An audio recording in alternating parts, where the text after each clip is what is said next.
네, 우리 서로 한번 인사하겠습니다. 사랑합니다. 축복합니다. 인사하겠습니다. 네, 사랑합니다. 축복합니다. 자, 우리 오늘 함께 말씀 읽도록 하겠습니다. 그리스도께서 이미 육체의 고난을 받으셨으니 너희도 같은 마음으로 갑옷을 삼으라. 이는 육체의 고난을 받은 자는 죄를 그쳤음이니 그 후로는 다시 사람의 정욕을 따르지 않고 하나님의 뜻을 따라 육체의 남은 때를 살게 하렴이라. 너희가 음란과 정욕과 술 취함과 방탕과 향락과 무법함 우상 숭배를 하여 이방인의 뜻을 따라 행한 것은 지나간 때로 족하도다. 아멘. 어떤 사람이 큰 죄를 지어서 일평생 감옥에서 썩어야 합니다. 근데 대통령의 특별 사면을 통해서 새로운 삶을 살게 되었다면 그는 너무 감사하고 기쁠 거예요. 새로운 이 삶을 함부로 방탕하게 살려고 하지 않을 겁니다. 자, 근데 사람은 이 감사한 마음이 얼마 가지 않아 잊어버리기가 쉬워요. 옛날의 죄의 습관이 다시 살아나서 자기도 모르는 사이에 방탕한 생활에 또 빠질 수도 있습니다. 그래서 우리가 하나님의 구원을 얻는 것도 귀하지만 이 구원을 잘 지키고 사용하는 것이 더 중요하다는 것을 알아야 됩니다. 하나님은 우리 모두에게 어마어마한 기회와 축복을 주셨어요. 우리가 이 세상에 살아있다는 것 자체가 복입니다. 그러나 더 놀라운 것은 우리가 하나님을 알고 있고 또 하나님의 말씀을 붙들고 있다는 사실입니다. 이것이 바로 기적이고 능력이고 축복이에요. 그러나 우리에게 가장 무서운 것은 우리가 아무 생각 없이 육체적인 욕망과 정욕에 따라서 우리에게 주어진 이 값진 시간을 낭비할 가능성이 많다는 겁니다. 이거 정말 주의해야 돼요. 예수 믿는 사람들에게 가장 중요한 질문은요, 그러면 이제 우리는 어떻게 살아야 할 것인가요? 우리는 하나님 알고 있고 이 세상의 사람들이 하나님의 진노 아래에 있다는 것을 알고 있어요. 모든 사람은 결국 죽으며 죽은 이후 하나님의 심판 앞에 서야 된다는 것을 알고 있습니다. 그러면 도대체 우리는 지금 이 순간부터 무엇을 위해서 어떻게 살아야 할까요? 자, 이게 바로 우리가 주의해야 되고 생각해야 될 부분이에요. 자, 1절 같이 한번 읽겠습니다. 그리스도께서 육체의 고통을 겪으셨으니 여러분도 같은 마음가짐으로 무장하십시오. 육체의 고통을 겪은 사람은 벌써 죄와 관계를 끊은 것입니다. 자, 여기 보면 그리스도의 육체의 고통을 겪으셨어요. 인간들의 죄를 용서하고 구원하기 위해서입니다. 주님이 이미 고통을 겪으셨어요. 여러분, 근데 인간에게 있어서 육체의 정욕은요, 절대적인 영향을 미칩니다. 인간의 마음에 있어서 육체의 정욕은 불덩이와 같은 거예요. 인간이 사랑의 감정을 느낄 때에는 이 불덩이 같은 충동은 자기가 느끼는 사랑의 감정이 옳은 것인지 잘못된 것인지 판단할 능력을 마비시켜 버립니다. 무조건 만나야 하고 무조건 사랑하도록 충동질하는 거예요. 인간의 마음속에 있는 정욕은 불덩이같이 치밀어 올라 우리 속을 다 태워버립니다. 그뿐만 아니라 인간의 마음속에는 다른 사람에게 인정받고 싶은 욕망이 있습니다. 이것은 성공에 대한 욕망이라고 말할 수 있어요. 이 세상에서 최고의 자리에 오르고 모든 사람이 칭찬하고 인정하는 자리에 있고 싶은 겁니다. 또 어떤 생각이 있습니까? 더 즐기고 싶죠? 더 마음껏 하고 싶은 대로 하는 욕망이 있어요. 모든 사람이 그렇게 돈을 중요하게 생각하는 이유는 돈이 사람의 욕망에 많은 것을 가능하게 해준다고 생각하기 때문입니다. 자, 근데 예수님이 육체의 고난을 받으심으로 죄가 그치게 되었다고 말씀하고 있어요. 이거는 예수님이 십자가 고난을 받으심으로 자기 육체의 정욕만을 위해서 사는 인생들에게 전혀 다른 새로운 길을 열어주셨다는 겁니다. 새로운 길이 열렸어요. 이것은 육체의 정욕과는 상관이 없고 오히려 육체의 정욕을 이기고 예전과는 다른 인생을 사는 것을 의미합니다. 우리가 예수 믿는 것은 예수님과 같이 죽는 거예요. 이 세상에 속한 나의 모든 정욕과 야망을 십자가에 못 박고 내가 죽는 것입니다. 그러면 이 세상의 정욕의 불덩이가 드디어 힘을 잃어요? 물론 그것의 불길이 완전히 꺼지는 것은 아니지만 옛날처럼요 절대적이진 않아요. 옛날처럼 완전히 노예같이 살진 않습니다. 과거에는 불길에 사로잡혀서 도저히 빠져나올 수 없었어요. 근데 이제는 불길이 살아있기는 하지만 제법 잡혀서 그 물길 사이를 헤쳐서 빠져나올 수 있는 겁니다. 이것만 해도 얼마나 대단했는지 모릅니다. 여러분, 옛날에는 모든 사람이 같은 죄의 사슬에 매여서 같이 어디론가 끌려가고 있었어요. 근데 예수님을 믿는 순간 내 죄의 세살이 고리만 끊어진 겁니다. 내 것만 딱 끊어지는 거예요. 여러분, 이제는 다른 데로 도망칠 수 있게 되었어요. 모든 사람이 정욕의 사슬에 끌려가고 있는데 나에게 복음이 들리고 내가 복음을 믿는 순간 내 쇠사슬만 끊어진 것만 해도 사실은 반 이상 살아난 겁니다. 그러나 쇠사슬이 끊어진 것만으로도 다 된 것이 아니라 이제는 정욕으로부터 달아나서 멀리 새로운 곳으로 도망쳐야 합니다. 그 이유가 뭐예요? 여러분, 여전히 우리 안에 죄의 정욕의 불길이 살아있고 또 머뭇거리다가는 그대로 다른 사람을 따라서 정욕으로 살아갈 수 있기 때문에 그래요. 그래서 우리는 새로운 삶으로 멀리 도망을 가야 됩니다. 여러분, 비유를 들면요, 우리가 이 세상을 살아가는 것은 마치 멸망을 향하여 달리는 열차를 타고 있는 것과 같습니다. 내가 지금 있는 이 열차가 멸망으로 가고 있어요. 대구에서 지하철 방화 사건이 있었습니다. 사람들은 그 열차에 불이 날 줄은 꿈에도 모르고 열차를 다 탔어요. 그런데 불이 났고 문까지 닫혀버리는 바람에 많은 사람들이 탈출하지 못하고 타 죽었습니다. 여러분, 사람들이 자기 감정대로 살고 다른 사람들의 인정을 받으면서 사는 것이 성공적인 삶이라고 생각합니다. 하지만 사실은 그것이 지옥으로 가는 열차를 탄 거예요. 그런데 예수님은 이 멸망으로 가는 열차의 창문을 깨고 그 옆에 생명의 열차를 갖다 붙여 놓았어요. 이 불에 타고 있는 열차 옆에 뭐예요? 생명의 열차를 갖다 붙여 놨습니다.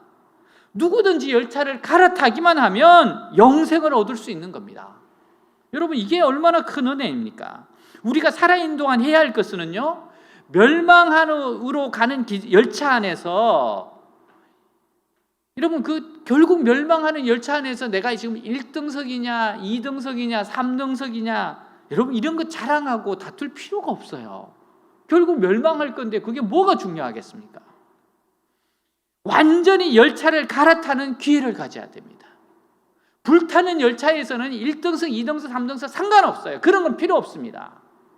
여러분, 부와 명예가 필요 없어요. 지금 내가 멸망으로 가는 기차를 타고 있는데 그게 뭐가 그렇게 중요합니까? 기차를 빨리 갈아타야 되는 겁니다. 예수님이 예비하신 그 기차로 빨리 갈아타야 돼요. 여러분, 우리가 열차 갈아타면서 단단히 각오해야 됩니다. 우리 영화 같은 데 보면 막 요번에 탐 크루즈가 이제 또 비행기가 돌아왔잖아요. 그 배우는 정말 대단하더라고요. 왜 본인이 그걸 다 해? 여러분, 그 액션을 보면 어마어마하잖아요. 여러분, 그 보면 왜 불타는 기차가 있고 이렇게 그 구원의 기차가 있다면 갈아탈 때 보면 영화 같은 데 보면 막 그 열차 갈아타면서 부상을 입기도 합니다. 그죠? 또 가방이나 물건을 잃어버릴 수도 있어요. 또 상대방의 상당한 방해와 공격을 당할 수도 있습니다. 여러분, 그래도 열차는 갈아타야 됩니다. 어떠한 대가를 지불하더라도 열차는 반드시 갈아타야 돼요. 그리고 여러분, 게으르면 안 됩니다. 다른 거 건지겠다고 욕심 부려도 안 돼요. 오직 자기 영혼 하나 건지는 것에 집중해야 돼요. 그래서 여러분, 이 열차 갈아타는 게 우리 인생에서 얼마나 중요한지 모릅니다. 만약 우리가 이 세상에 살면서 자신의 운명을 바꿀 수 있는 기회만 가질 수 있다면 그것은 최고의 복을 받은 겁니다. 여러분, 이 세상에 예수 믿는 것이 최고의 복을 받은 거예요. 불타는 멸망을 한 기차에서 건너탔기 때문에 그래요. 여러분, 주저하면 안 됩니다. 어떠한 대가를 지불하더라도 반드시 갈아타야 돼요. 그거 무서워하면 안 됩니다. 사람들이 무시받는 거, 너 미쳤냐 그런 소리 듣는 거, 어떤 손해보는 거, 그런 것에 때문에 갈아타는 걸 멈추면 안 돼요.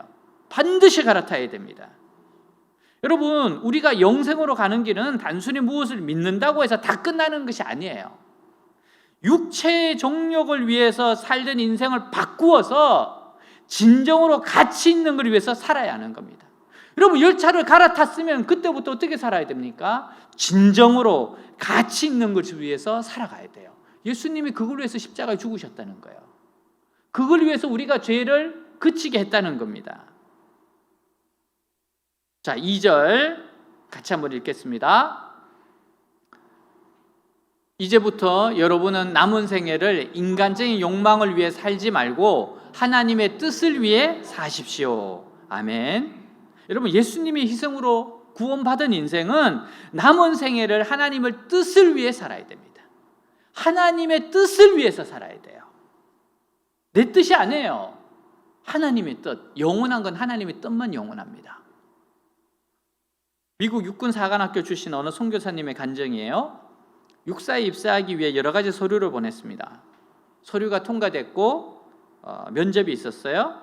질문입니다. 왜 육사에 입학을 원하십니까? 미국 육군 사관학교에 대해 어떻게 생각하십니까? 강도 높은 훈련을 받는 것에 대해서 어떻게 생각하십니까? 인권 문제에 대해서 어떻게 생각하십니까? 어떤 운동을 좋아하며 취미 생활은 뭡니까? 여러 가지를 물어요. 근데 가장 중요한 질문은 맨 마지막 질문입니다. 바로 이거였어요. 이 질문에 어떻게 질문하냐에 따라 합격이냐 불합격이 정해져요. 당신은 왜 이 학교에서 끝까지 살아남을 수 있다고 생각합니까? 당신은 왜 이 학교에서 끝까지 버틸 수 있다고 생각합니까? 그 질문에 대해 평소에 소신을 솔직하게 대답합니다. 저는 육사 말고 다른 학교에 가고 싶은 마음이 없습니다. 저는 육사 말고 제 인생에 다른 만족은 없습니다. 저는 만약에 훈련받다가 죽는 한이 있더라도 후회가 없을 것입니다. 여러분, 이렇게 외대교회에 지원하면 장학생이야. 이 사람은 장학생이야. 이게 정답이었나 봅니다. 면접관이 Very good, see you soon 그리고 갔어요. Very good. 너무 마음에 드는 거죠. 그 질문과 대답이 왜 중요했는지는 나중에 육사에 입학하고 나서 깨달았습니다. 630명이 육사에 함께 입학했는데 입학 첫날 70명이 자퇴해요. 하룻밤 자고 일어나 보니까 룸메이트 침대가 텅 비어 있어요. 밤사이에 자퇴하고 집으로 돌아가 버렸어요. 그 이후로 계속 떨어져 나가더니 졸업할 때 약 300명만 남아 졸업했습니다. 그럼 330명이 자퇴하거나 학교에서 퇴학시킨 이유가 뭘까요? 학과 성적이 나빠서? 아닙니다. 사관학교는 학과 성적이 나쁘면 억지로 공부를 시켜서라도 반드시 통과시킵니다. 좋은 학교입니다. 체력장 성적이 안 좋아서? 아닙니다.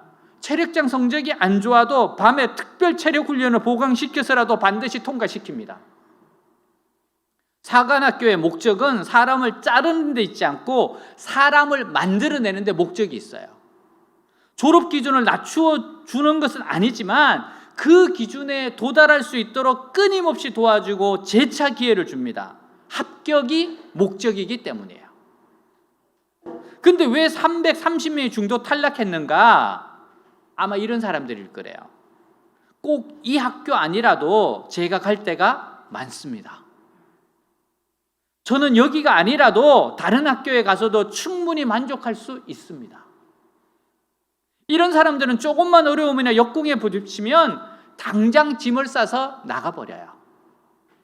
그런데 끝까지 남은 300명은 이 학교 아니면 안 됩니다. 나는 다른 학교에 갈 마음이 없습니다. 내 소망은 오직 육사뿐입니다. 신앙 고백 같아요. 여러분, 이런 학생들만 끝까지 버티고 악착같이 살아남아서 육사를 졸업할 수 있었답니다. 사랑하는 여러분, 예수 믿는 사람들의 태도가 이래야 됩니다. 마지막 시대를 살아가는 성도의 모습이 바로 이런 것이어야 돼요. 예수님이 내 인생의 목적입니다. 나의 모든 것입니다. 나는 예수님을 떠나서 다른 곳에 갈 곳이 없습니다. 다른 소망이 없습니다. 혹시 내 가정에 산산조각이 나고 어쩌다 내 교회가 산산조각 나더라도, 그런 극심한 환난과 상처를 입게 되더라도 저는 다른 곳에 갈 데가 없습니다. 저는 납득이 가지 않습니다. 제 머리로는 도저히 이해할 수 없습니다. 그래도 저는 주님을 떠나지 않겠습니다. 지금 제 눈에 하나님은 전혀 보이지 않지만 그래도 저는 주님이 지금 저와 함께 하심을 믿습니다. 저는 뒤돌아갈 수도 없다는 것을 잘 압니다. 제 앞길이 암 칠흑같이 캄캄해도 예수님을 따라서 앞으로 전진하는 길 말고는 다른 길이 없습니다. 저는 하나님의 뜻을 따라 살며 주님을 드러내며 살아가겠습니다. 이제 남은 생애를 예수님의 사랑과 희생에 헛되지 않도록 가치 있는 삶을 살아가겠습니다. 여러분, 이런 마음가짐이 모든 어려움을 이겨낼 수 있습니다. 모든 환난과 모든 시험을 이겨낼 수 있어요. 3절 같이 읽겠습니다. 너희가 음란과 정욕과 술취함과 방탕과 향락과 무법함 우상 숭배를 하여 이방인의 뜻을 따라 행한 것은 지나간 때로 족하도다. 하나님 없이 제멋대로 살던 과거는 이제 그것으로 충분하다는 거예요. 이제 충분하다는 거예요. 이방인의 뜻을 따라 행한 것은 지나간 때로 족하도다. 우리는 과거에 충분히 하나님 없이 방탕하게 살았기 때문에 더 이상 그렇게 살 필요가 없다는 겁니다. 물론 충분히 방탕하게 잘 살아보지 못하고 일찍 예수를 믿는 것이 억울하다고 말하는 사람이 있을 수 있을 거예요. 나는 왜 모태신앙일까? 막 이런 사람도 있을 거예요. 나도 화끈하게 저렇게 좀 살다 왔으면 좋았을 걸. 그러나 여기서 족하도다 하는 것은 더 이상 하나님 없이 사는 것을 그리워할 필요가 없다라는 뜻이에요. 우리에게 죄를 많이 지은 것이, 그리고 많이 방황했던 것이 더 이상 자랑이 될 수 없습니다. 어떤 사람이 예수 믿지 않고 많이 방탕하게 살다가 기적적으로 회개했는데 우리가 그런 생활을 사실 부러워할 필요는 없습니다. 꼭 그렇게 살 필요 없습니다. 막달라 마리아 같은 경우는 7 귀신이 들렸던 여자였어요. 나는 그 정도까지 귀신이 들려보지 않았기 때문에 억울하다고 말할 필요가 없어요. 꼭 그렇게 귀신 들려봐야 됩니까? 우리는 이미 충분히 하나님 없는 비참한 삶을 살았기 때문에 더 이상 그런 삶에 대해 부러워하거나 자랑삼아 말할 필요가 없습니다. 이미 우리는 과거의 정욕에 대하여 죽은 사람들이에요. 그래서 성경에서 이미 족하도다라는 말씀은 never again과 같은 거예요. never again. 결코 다시는 그러지 않고 싶다는 거예요. 우리는 아무리 지금의 생활이 가난하고 힘들어도 하나님이 안 계시던 때의 그 무의미한 자랑이나 무의미한 웃음이나 방탕한 삶으로는 돌아갈 수 없고 부러워해서도 안 됩니다. 성경은 과거의 삶의 정체를 말씀하고 있어요. 너희가 음란과 정욕과 술취함과 방탕과 향락과 무법한 우상 숭배를 하여. 예수를 모를 때 삶의 특징은 물론 열심히 산다고 하지만 그것은 겉으로 드러난 것이고 우리의 육체는 성적인 방종을 원하고 그것을 열심히 채우려고 합니다. 하나님을 알지 못할 때 우리는 모든 것을 가지려고 했고 최고가 되려고 했고 다른 사람들의 인정을 받기 위해서라면 양심이라도 팔아먹으려고 했던 거예요. 술을 마셔도 취하도록 마셔야 되고 그 다음에 가는 곳이 뭡니까? 노래방입니다. 가서 나머지 온갖 주태를 부렸을 때 내가 하고 싶은 대로 실컷 했을 때 행복을 느끼더라는 겁니다. 여러분, 하나님은 인간에게 남녀간에 귀한 사랑을 주셨어요. 이 사랑은 절제된 사랑이고 오직 부부 사이만 할 수 있는 사랑이었습니다. 그러나 인간은 이 귀한 사랑을 짓밟고 자기 멋대로 정욕을 채우는 수단으로 사용했어요. 사람에게는 자유가 있습니다. 그러나 이 자유를 방탕으로 변질시켜서 자기 하고 싶은 것을 다른 사람에게 간섭받지 않고 자기 멋대로 실컷했을 때 행복하다고 생각해요. 여러분, 그러나 이런 삶은 올바른 삶이 아닙니다. 찰스 콜스는 닉슨의 보좌관으로 있다가 워터게이트 사건으로 감옥에 갔습니다. 감옥에서 그는 자신의 세상적인 성공이 얼마나 허무한 것인가를 깨달았어요. 그가 이런 말을 했습니다. 행복의 관건은 실패를 어떻게 다루냐에 달려 있습니다. 실패를 통해 하늘을 쳐다보고 새롭게 헌신하고 하나님 앞에 엎드리면 그 실패는 실패가 아니라 성공입니다. 여러분, 그러므로 예수 믿는 사람들은 죄가 변질시켜 놓은 것을 모두 바르게 하면 됩니다. 우리는 회복시키는 사람들이에요. 즉, 음란 대신에 남녀 간의 순수하고 신사적인 사랑을 나누는 겁니다. 서로에 대해 책임을 지고 부족한 부분을 완성시켜주는 사랑을 하는 거예요. 성적인 죄는 절대로 짓지 않을 뿐만 아니라 성적인 순결을 목숨을 걸고 지키는 겁니다. 여러분, 성경에는 간음죄를 살인죄와 같이 취급합니다. 그러므로 사람이 성적인 순결을 지키는 것이 하나님 앞에서 얼마나 중요합니까? 그리고 하나님 주신 자유를 방탕에 쓰는 것이 아니라 절제해서 매 순간을 가치 있게 사용해야 합니다. 우리 믿는 사람에게는 도에 지나친 것은 모두 죄예요. 여러분, 너무 지나치면 안 돼요. 우리는 모든 일에 절제해야 합니다. 그렇게 하면 할수록 놀랍게도 하나님의 능력이 우리 안에 그만큼 채워져요. 세상 사람들은 자기 욕심을 죽이면 숨이 막히고 심장이 터져 죽을 것 같습니다. 그러나 우리가 욕심을 죽이고 하나님께 자신을 맡기면 하나님의 능력이 우리 안에 밀려 들어와서 우리가 능력 있게 되는 거예요. 여러분, 하나님의 능력이 정말 밀려서 들어옵니다. 세상 사람들은 술에 취해서 일시적으로나마 딴 사람을 변하고 싶어 합니다. 그러나 예수 믿는 사람들은 어디서든지 두세 사람이 모여서 하나님을 찬송하고 예배할 때 성령이 부어지면서 딴 사람으로 변해버리는 겁니다. 이것이 우리에게 주어지는 최고의 축복이에요. 우리는 언제나 어디서나 변화될 수 있습니다. 추하거나 더럽게 변하는 것이 아니라 가장 아름답고 멋있게 변해요.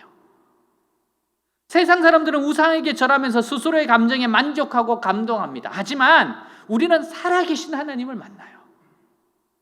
우리가 예배할 때 하나님은 우리 안에 오셔서 내 마음을 가득가득 채워주세요. 하나님과 내가 심부럽게 하나가 되는 체험을 하게 되는 겁니다. 여러분, 사람들은 다른 사람들에게 인정받고 칭찬받기 위해 온 열정을 다해 공부하고 돈을 벌려고 합니다. 그러나 우리는 다른 사람을 인정하고 칭찬하고 축복해 주는 일을 합니다. 이것이 얼마나 멋진 일입니까? 우리는 다른 사람의 칭찬이나 인정을 구걸할 필요가 없어요. 왜냐하면 하나님이 우리를 인정해 주시고 축복해 주시기 때문이에요.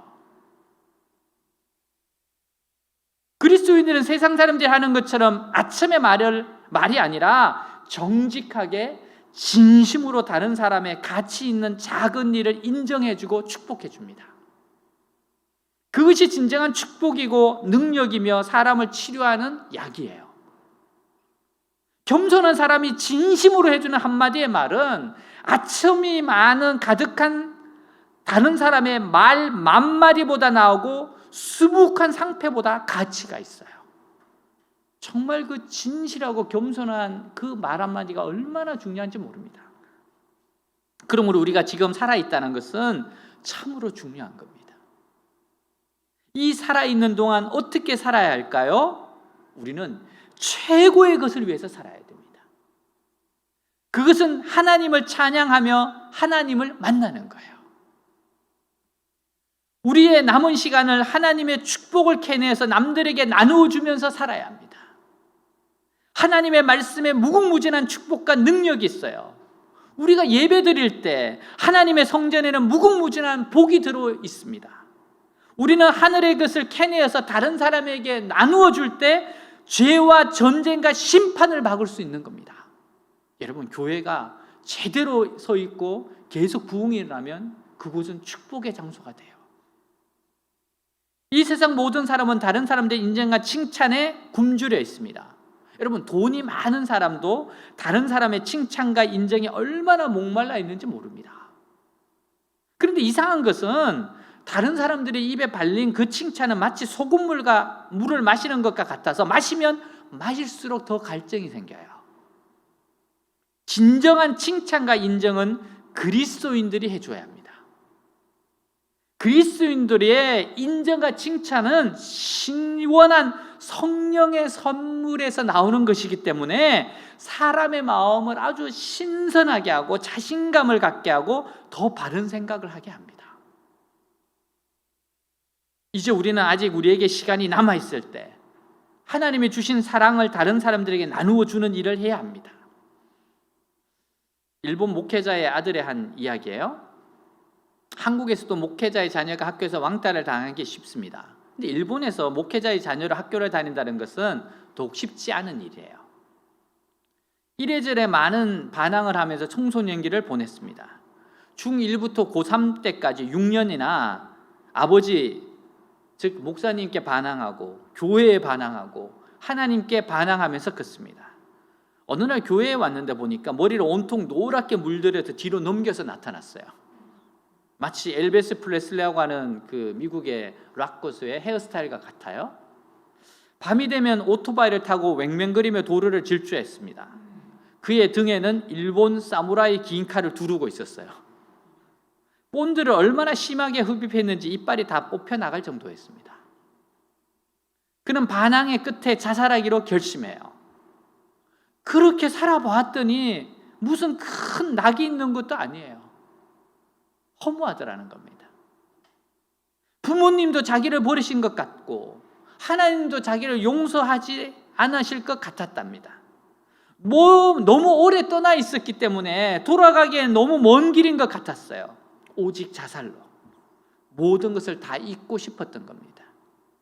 또한 자기 잘못에 대한 책임을 자기 스스로 선택한 방식이 자살이었어요.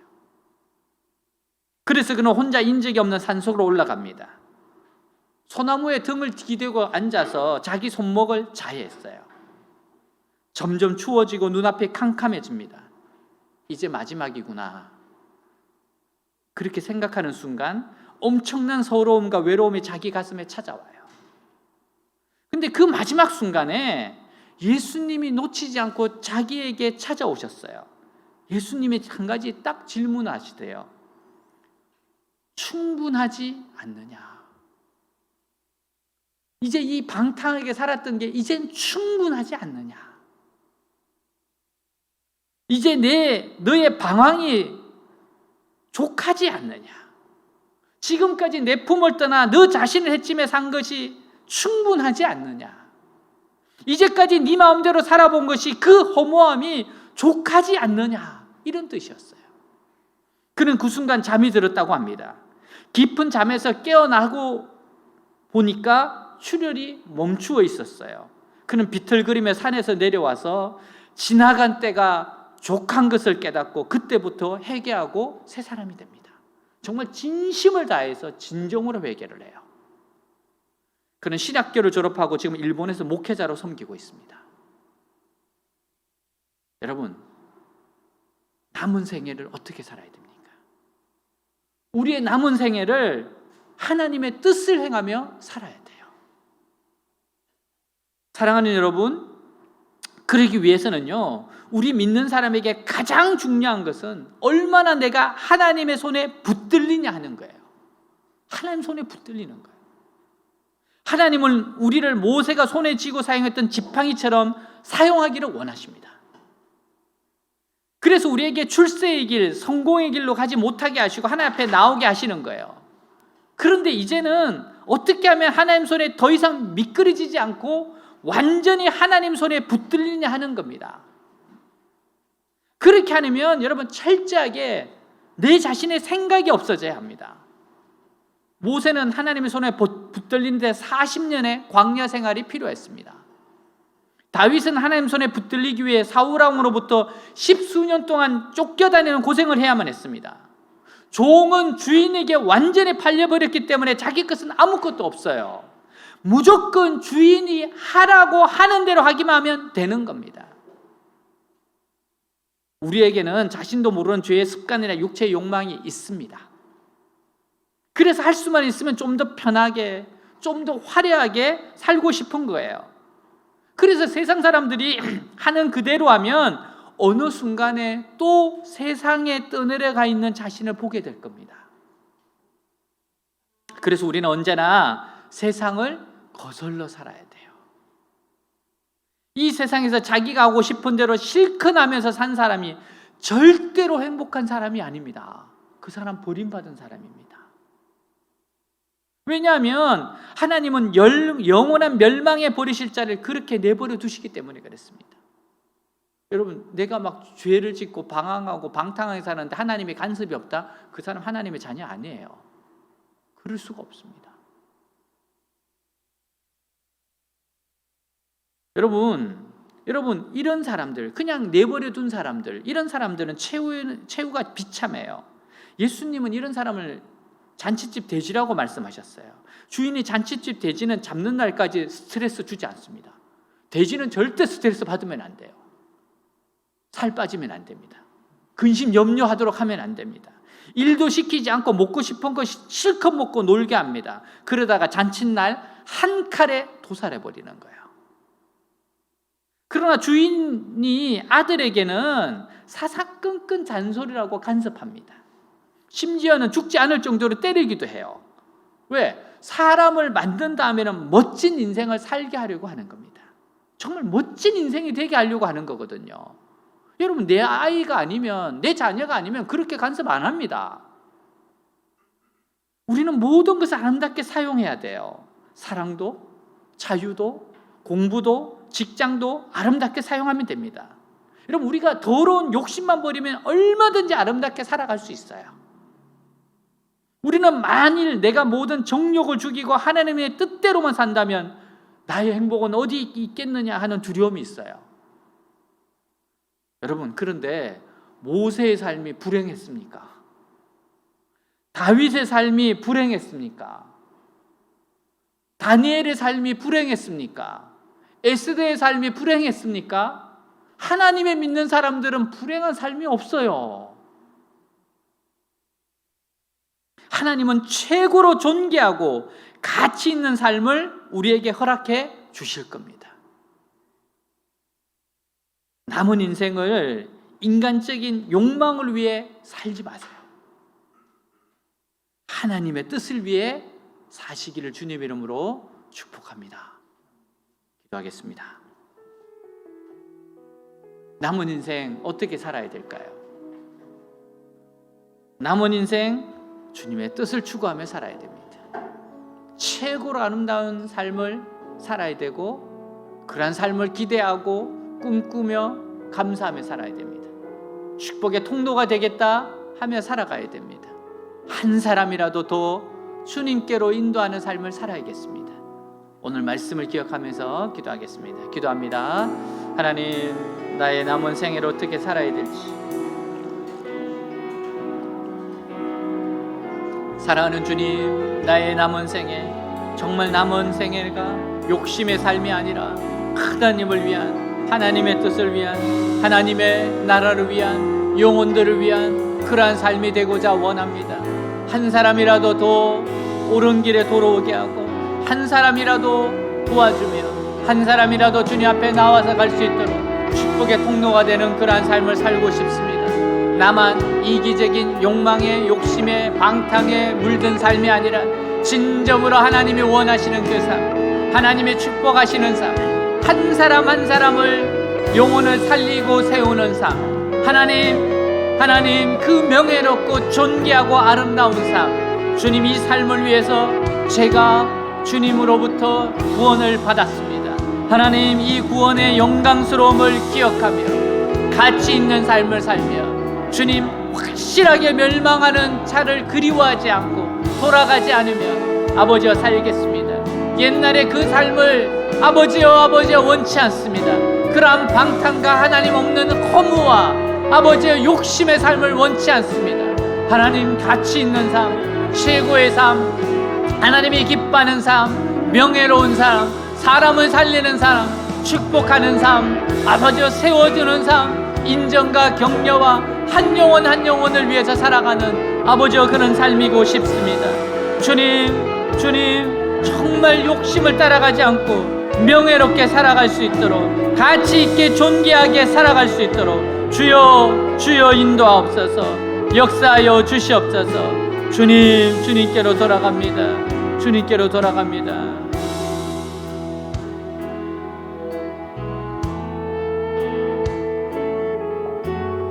이 세상을 살아가는 동안에 나의 힘을 의지할 수 없으니 기도하고 낙심하지 말 것을 주께서 참 소망이 되심이라.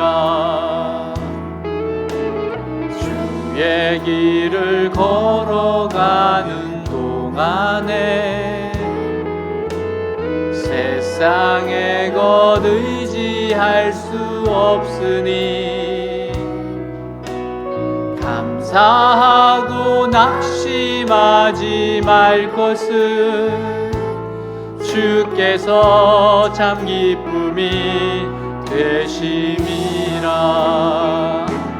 하나님의 꿈이 나의 비전이 되고 예수님의 성품이 나의 인격이 되고 성령님의 권능이 나의 능력이 되길 원하고 바라고 기도합니다. 이 세상을 살아가는 동안에 나의 힘을 의지할 수 없으니 기도하고 낙심하지 말 것을 주께서 참 소망이 되심이라. 주의 길을 걸어가는 동안에 세상의 것 의지할 수 없으니 감사하고 낙심하지 말 것을 주께서 참 기쁨이 되심이라. 하나님의 꿈이 나의 비전이 되고 예수님의 성품이 나의 인격이 되고 성령님의 권능이 나의 능력이 되길 원하고 바라고 기도합니다. 사랑하는 주님, 이제부터 남은 생애를 인간적인 욕망을 위해 살지 않고 하나님의 뜻을 위해 살아가겠습니다. 나에게 주신 이 구원이 얼마나 가치 있는지를 알고 방탕의 삶으로 돌아가지 않겠습니다. 주님, 하나님의 뜻을 최고로 알고 하나님을 알고 살아가는 것이 최고인 줄 알고 하나님의 뜻을 추구하고 살아가겠습니다. 주여, 사랑하는 주의 백성들을 불쌍히 여겨 주옵시고 하나님의 은혜로 더욱더 충만하게 채워 주옵소서. 살아계신 우리 주 예수 그리스도 이름으로 기도하였습니다. 아멘.